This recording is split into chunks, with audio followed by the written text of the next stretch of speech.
Bienvenidos a la Asamblea Bíblica del Camp de Tarragona. Estamos teniendo este estudio sobre el capítulo 24 de Mateo. Este es el tercer estudio bajo una serie a la que hemos llamado Estad preparados.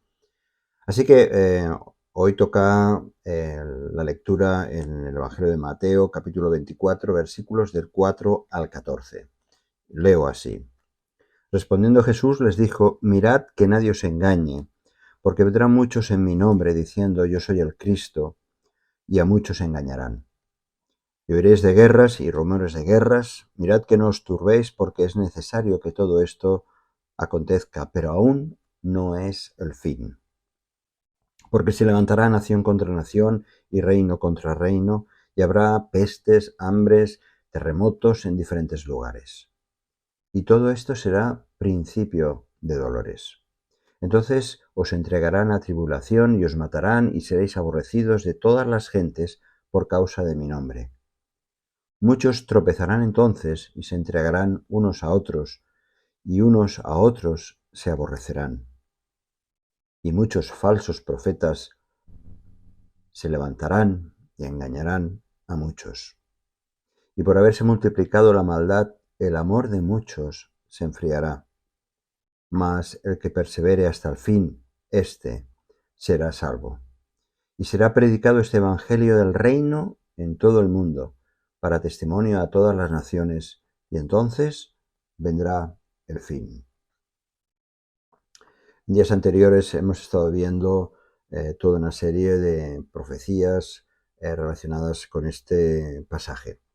La referencia que hizo Jesús en el versículo 15 dice que cuando veáis en el lugar santo la abominación desoladora de que habló el profeta Daniel, nos llevó a considerar en días pasados la profecía de Daniel, capítulo 9, versículos 20 a 27, y a considerar la importancia de las 70 semanas que le fue revelado por el arcángel Gabriel al profeta.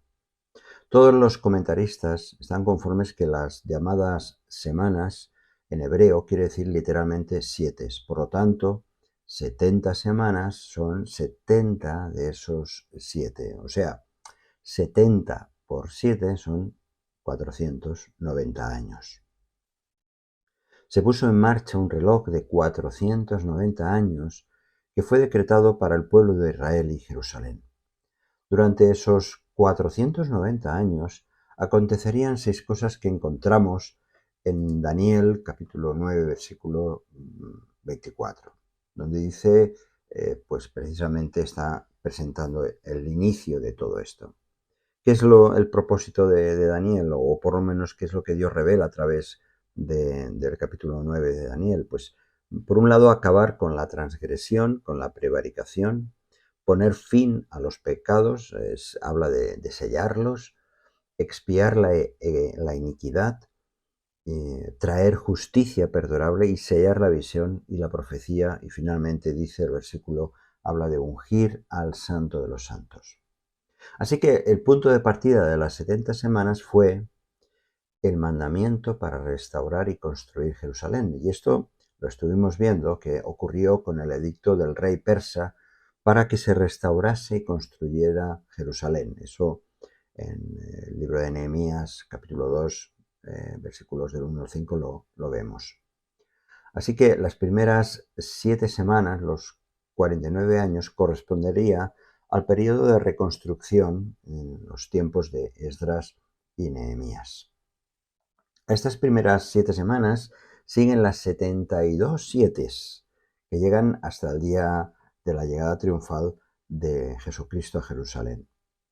Las 70 sietes, o 490 años, está dividido en 3 secciones. Vamos a ver si repasamos esto. Primero, hay 7 semanas o 49 años durante los cuales la ciudad fue reconstruida.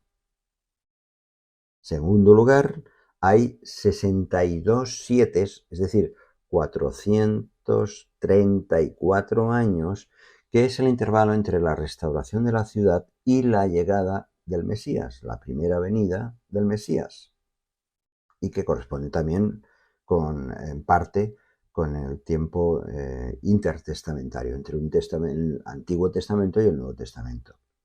Y en tercer lugar, hay una semana de 7 años que todavía no se ha cumplido. Por lo tanto, estamos todavía en el intermedio entre las 69 y la última semana. El reloj de Dios se ha parado. A esto le llamamos la dispensación de la gracia, que tendrá fin en cuanto el tiempo de los gentiles se cumpla. Leemos en Lucas capítulo 21, versículo 14. Así que estamos entrando en esta última semana, vamos a considerarla. Quiero recordar, aunque muchas veces lo estamos haciendo a lo largo de este estudio, que el Señor Jesús se está refiriendo de una manera directa al pueblo de Israel. No a la Iglesia, sino al pueblo de Israel. Los discípulos judíos solo pensaban en la gloriosa era del Mesías sobre la tierra. Pensaban en un reino terrenal. Estoy incluso refiriéndome a los propios discípulos. No estaban pensando en la venida del Mesías a por su iglesia, aunque el Señor Jesús había estado haciendo mención en algún momento sobre su segundo regreso. Pero la expectativa de los judíos, estos primeros discípulos, era su venida, la venida de Jesús, en poder y gloria para destruir a sus enemigos y reinar sobre el mundo. También deberíamos tener claro que no estaban hablando del fin del mundo, sino acerca del fin del siglo, entendiéndolo el fin del siglo como una era, como un tiempo. Jesús no responde a la pregunta que le hicieron los discípulos de una manera directa. Pero estos versículos describen el periodo de tribulación de 7 años, que precederá al glorioso advenimiento de Cristo, es decir, a la segunda venida de Cristo. Los primeros 3 años y medio de Daniel, que se describen en los versículos 4 y 14, del 4 al 14, y hace referencia a eso. Los últimos 3 años y medio, 3 años y medio, habla, como decía antes, de ese periodo de tribulación. A estos 3 años y medio le siguen otros 3 años y medio conocidos como la gran tribulación, el tiempo de la angustia de Jacob, como lo define Jeremías capítulo 30, versículo 7. Y estos 3 años y medio será un tiempo de sufrimiento sin precedentes para los que estén en la tierra. Muchas de las condiciones que caracterizan a la primera mitad de la tribulación han existido, en cierto grado, a lo largo de la historia y actualmente también, pero aparecerán de manera intensificada durante el periodo del que estamos hablando. A los que pertenecen a la Iglesia se les ha anunciado que tendrán tribulación, lógicamente. Tú y yo tenemos tribulaciones, pasamos por dificultades, pero eso no tiene nada que ver con la tribulación que será derramada sobre un mundo que ha rechazado al Hijo de Dios. Creemos que la Iglesia será tomada fuera del gran sufrimiento que recaerá sobre el mundo. Tendríamos que estar leyendo en 1 Tesalonicenses capítulo 4 versículos del 13 al 8, en el que queda en evidencia que antes que comience el día de la ira de Dios, la Iglesia será tomada. Hay textos en 1 Tesalonicenses y en 2 de Tesalonicenses, en Apocalipsis, que precisan de este dato. Bien, el Señor Jesús está en este pasaje hablando de las señales. Realmente hay 3 señales que Jesús menciona antes de que todo eso acontezca. La primera señal que menciona es la señal de los falsos cristos, falsos profetas. Versículo 20, del capítulo 24, versículos 4 y 5. Mirad que nadie os engañe, porque vendrán muchos en mi nombre, y diciendo yo soy el Cristo, y a muchos engañarán. Ante la pregunta de sus discípulos, que habían hecho los discípulos, bueno, ¿cuándo será esto? Bien, ante esa pregunta, Jesús empieza a responder con una advertencia seria les presenta varias señales que irá preparando el camino de su regreso, por tanto del juicio.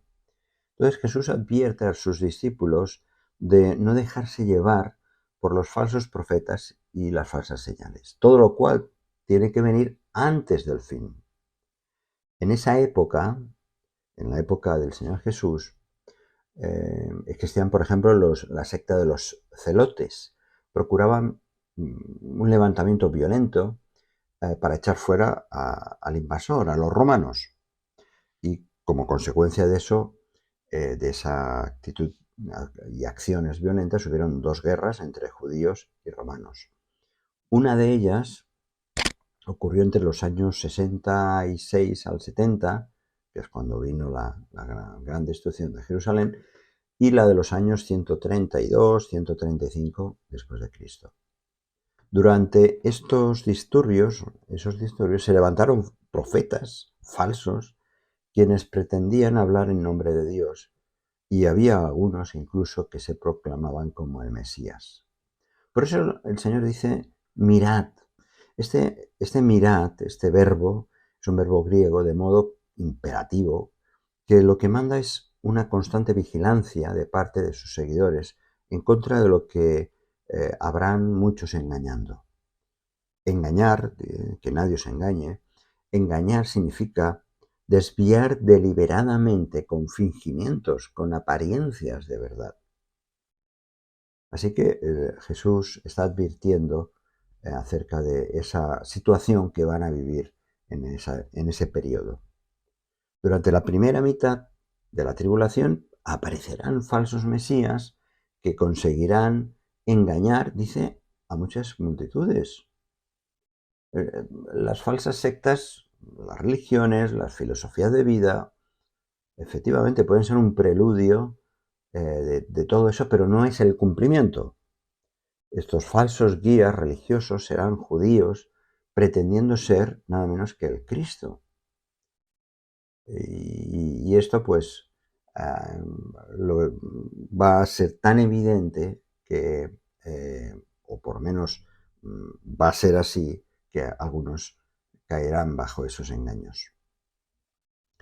Cuando dice otros Cristos, bueno, es que la palabra Cristo, como sabemos, viene del griego, es Christos, que literalmente significa ungido.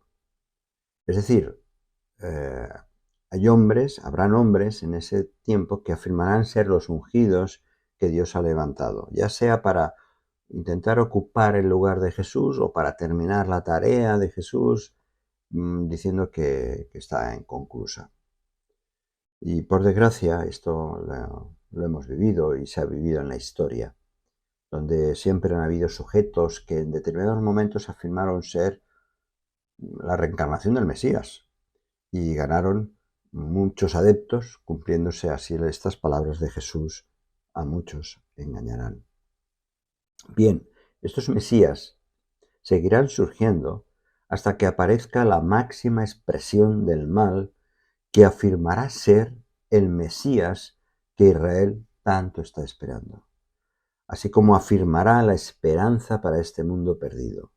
Y este hombre, este Mesías, es el Anticristo. Así que es una señal, y será una señal bien clara. Veíamos el otro día la diferencia entre el espíritu del Anticristo y la persona que será propiamente el Anticristo.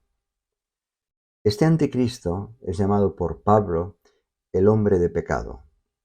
Pablo en 2 Tesalonicenses capítulo 2 versículos del 3 al 4 dice así: Nadie os engañe en ninguna manera, porque no vendrá sin que antes venga la apostasía y se manifieste el hombre de pecado, el hijo de perdición, el cual se opone y se levanta contra todo lo que llama Dios es objeto de culto, tanto que se sienta este anticristo en el templo de Dios como Dios, haciéndose pasar por Dios. Y aquí se nos muestra un detalle importante. Primero, la apostasía y luego el anticristo. La apostasía. Entendemos apostasía el hecho de que muchos que conocieron el verdadero evangelio de Dios se alejarán siguiendo doctrinas heréticas de falsos maestros y profetas. La palabra apostasía en griego significa colocarse afuera de, colocarse fuera.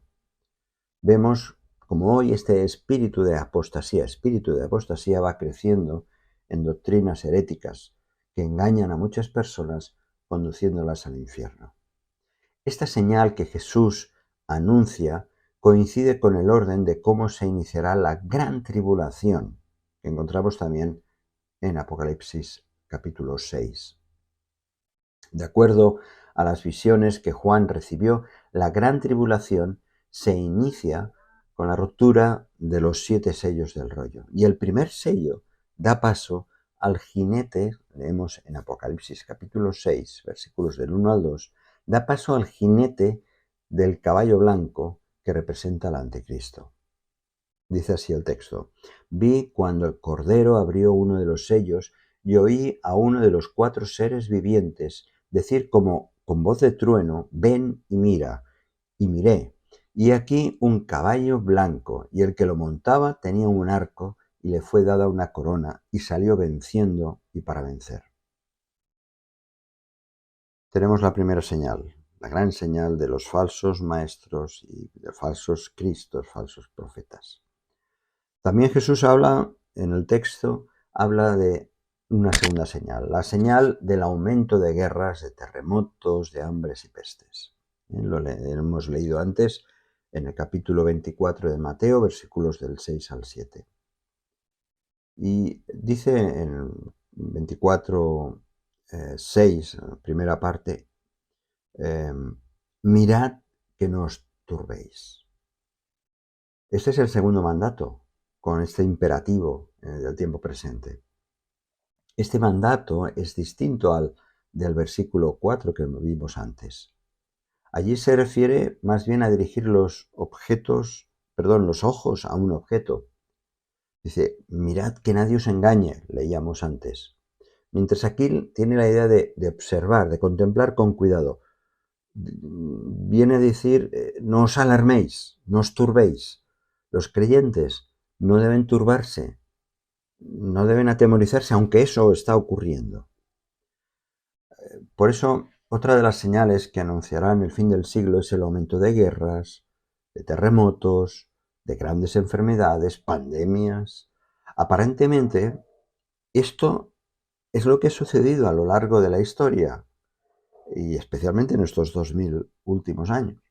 Siempre han habido guerras, naciones que en su momento sembraron el terror, subyugaron unas naciones a otras, Egipto, Siria, Asiria, Babilonia, los medo-persas, Grecia, el Imperio Romano, las invasiones bárbaras, las llamadas colonizaciones de los españoles, los imperios españoles, británicos y franceses por medio mundo.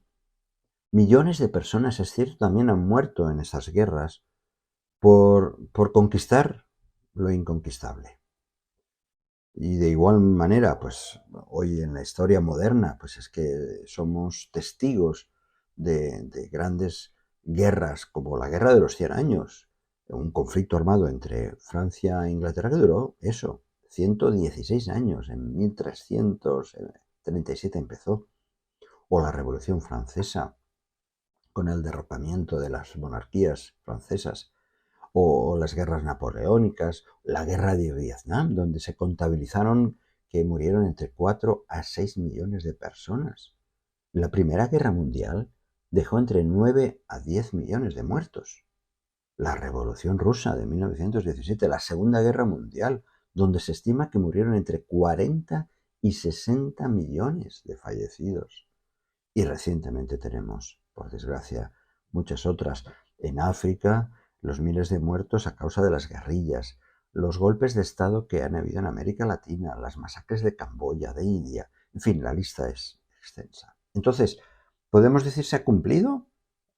Cuando dice y oiréis de guerras y rumores de guerra, naturalmente se va cumpliendo, pero todas esas guerras terribles apenas son un anuncio de que el fin del siglo, no el fin del mundo, el fin del siglo se acerca, ya que de acuerdo a la Biblia, una guerra terrible vendrá contra Israel y será justo el tiempo del fin, antes del regreso de nuestro Señor Jesucristo, y como consecuencia es lógico que también traigan el hambre y la mortandad por pestes, aparte de los terremotos y catástrofes naturales y las hambres. Por eso dice el Señor en el versículo 8, todo esto será principio de dolores. Principio de dolores. Ahora bien, Jesús es claro al decir que el hecho de que todas estas cosas pasen no significa que ya estamos en el fin del mundo, pero sí nos anuncia que éste viene, ya que es, dice, principio de dolores. Este concepto de principio de dolores se traduce por la palabra argeodín, el griego, y hace referencia a los dolores de parto que le anuncian a una mujer que el nacimiento del bebé está cercano. Hoy en día, este mundo se duele, es cierto, en medio de tanta maldad. El crecimiento de la apostasía es mayor cada día. Hay incertidumbre ante tantas guerras y la amenaza de nuevas guerras, las pandemias, las grandes enfermedades, incluso azotando las zonas más pobres del planeta, terremotos, efectos naturales, esos tifones, esos tsunamis, las sequías y muchas más cosas que ocurren en este mundo. Y este mundo se duele anunciando que el fin del siglo se aproxima. Por eso Pablo decía en Romanos capítulo 8, versículo 22, porque sabemos que toda la creación gime a una y a una está con dolores de parto hasta ahora. Por tanto, aquí los cristianos debemos observar atentamente las señales antes del fin del siglo, esperando que el Señor Jesús venga a por su iglesia. La advertencia de Jesús, que encontramos en los versículos del 9 al 14, Jesús advirtió a los suyos el alto precio de ser sus discípulos. Versículo 5 dice, vendrán muchos en mi nombre y os intentarán engañar diciendo yo soy el Cristo. Versículo 11, y muchos falsos profetas se levantarán y engañarán a muchos. Jesús hizo mención especial del peligro del engaño por causa de falsos profetas. Otra consecuencia de las persecuciones y maldad, dice y advierte Jesús en el texto, que se enfriará el amor de muchos. Fijaos que el amor, precisamente, es lo que distingue a los cristianos. La gente te puede reconocer realmente si eres una persona que el amor está presente y te puede identificar claramente como cristiano. Porque precisamente el amor fue el vínculo que unía a la sociedad cristiana desde el principio. Era un amor ágape, un amor de entrega, era un amor de servicio, de sacrificio. Y por eso dice el versículo 13, dice Jesús, mas el que persevere hasta el fin, éste será salvo. El pasaje no enseña explícitamente ni la seguridad de los santos ni la posibilidad de la apostasía. Implica sí que no todos los creyentes nominales serán salvos. Perseverar significa, literalmente, es permanecer debajo de, es soportar, perseverar. Es un verbo que está muy relacionado con paciencia. O sea, esa capacidad de sufrir largo tiempo sin reacciones indebidas. El que persevere, dice hasta el fin. Puede referirse al fin de las persecuciones, en lo que es el cumplimiento de esta profecía en el ámbito local que ocurrió con la destrucción de Jerusalén. Efectivamente, podrían ser hasta el fin de aquellas persecuciones. Pero en aquel caso podían ser librados de esos problemas tremendos, de esas persecuciones, tribulaciones. Pero en nuestro caso significa que seremos salvos para vida eterna aquel que realmente muestra quién dice ser un cristiano, un hijo de Dios. Jesús estaba advirtiendo contra la tentación de negarle o desertar de la Iglesia en tiempos de persecución. Así que la perseverancia, la paciencia, juntamente con el amor, son dos de las virtudes cristianas que más destacan en la Biblia. La perseverancia a través de pruebas es una de las evidencias de la fe que salva.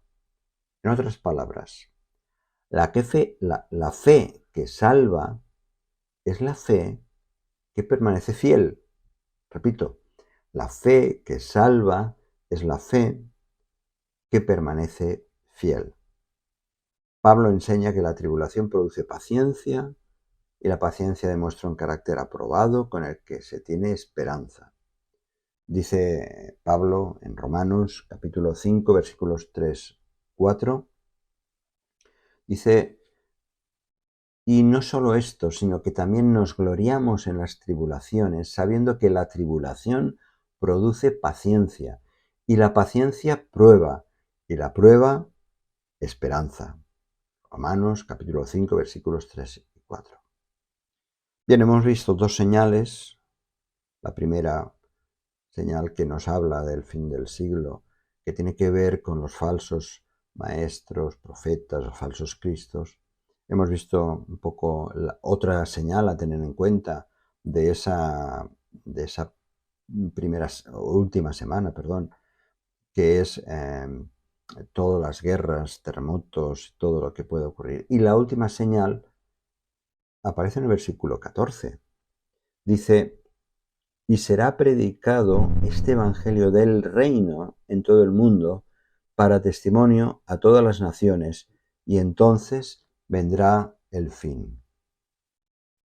El evangelio del reino es aquel que también predicó Juan el Bautista, el mensaje que era muy simple y muy sencillo: arrepentíos porque el reino de los cielos se ha acercado. Mateo capítulo 3 versículo 2. El Señor Jesús comenzó su ministerio con este mismo mensaje. Dice Mateo 4, versículo 17, que desde entonces Jesús comenzó a predicar, eso aparece en el inicio de su ministerio, y a decir: arrepentíos porque el reino de los cielos se ha acercado. Luego, cuando más adelante Jesús envía a sus discípulos, los envía a predicar este mismo mensaje. Aunque luego en el capítulo 11 de Mateo, el mensaje del Señor ya adquiere otra dimensión.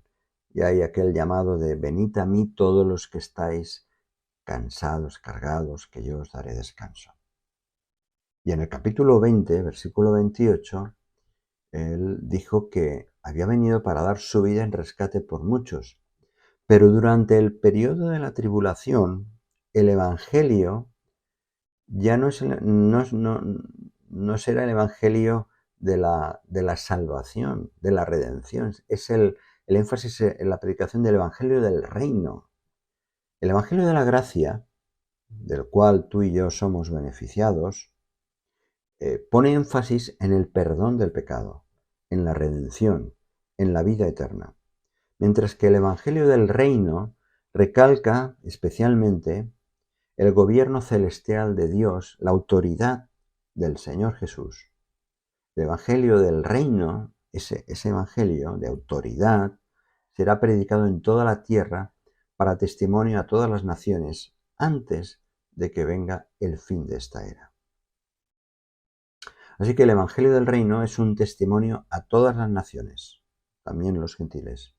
Este testimonio debe extenderse por toda la tierra antes del fin de esta edad, de esta era, de este tiempo, el periodo precisamente de la gran tribulación. La última señal fue que será predicado este Evangelio del reino en todo el mundo para testimonio a todas las naciones, y entonces vendrá el fin. Hay textos que puedes leerlos: Colosenses capítulo 1, versículos 5 y 6, también en Colosenses capítulo 1 versículo 23, o en Romanos capítulo 10 versículo 18. Estas cartas, estos pasajes, fueron escritos antes del año 70 después de Cristo. Y esta es una profecía maravillosa, porque Jesús habla de o acaba de hablar, mejor dicho, de los falsos cristos y maestros, los falsos maestros que engañarán a muchos discípulos, que habrán persecuciones severas, que el amor de muchos se enfriará, pero no obstante, todo esto, el Evangelio será predicado en todo el mundo. Por eso habla del fin del siglo Jesús en este capítulo 24 en varios momentos, en el versículo 3, versículo 6, versículo 13, 14. La destrucción del templo marcó precisamente el fin del judaísmo. Sin templo ya no podían ofrecer sacrificios, ya no funcionaba el sacerdocio levítico, ya no existió el estado político a partir del año 70. La mayor parte de los judíos que escaparon de la muerte fueron esparcidos. Muchos de ellos incluso fueron vendidos a Egipto como esclavos. Así que este es el fin mencionado en estos versículos. Versículo 6, de todas formas dice, pero aún no es el fin.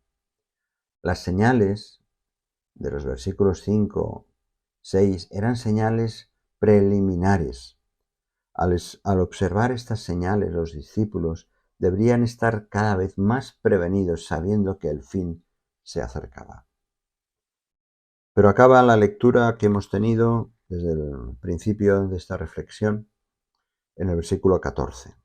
El versículo 14 acaba así diciendo, después de estas señales que hemos estado considerando, dice al final del versículo 14, y entonces vendrá el fin.